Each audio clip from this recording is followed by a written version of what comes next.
So guys দেখো কাতলা মাছের মুড়ো আজ রান্না করবে কাতলা মাছ। মাছগুলো ভাজতে শুরু করে দিয়েছে, এদিকে দেখো আমাকে বললো বেটে দিতে, তো আমি বেটেও দিলাম।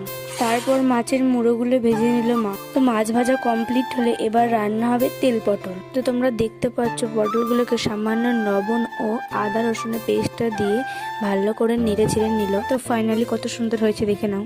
এবার হবে সেই মাছ রান্না। তো প্রথমে তেলে পেঁয়াজগুলোকে দিয়ে ভালো করে নেড়ে চেড়ে হলুদ ও লঙ্কা কুটা দিয়ে আবারও ভালো করে নেড়ে চেড়ে দিয়ে মশলা থেকে তেল ছাড়তে শুরু করলে এবার দিয়ে দিল ধনে কোটা। অনেকক্ষণ ধরে ভালো করে কষিয়ে তো এবার দিয়ে দিলাম জলটা একটু ফুটে এলে তারপরে একে একে মাছগুলো সব দিয়ে দিলাম। তোমরা কারা কারা কাতলা মাছ খেতে ভালোবাসো অবশ্যই কমেন্টে জানিও। তো গাইস কাতলা মাছ রান্না করা কমপ্লিট, খেতে জাস্ট দারুণ হয়েছিল।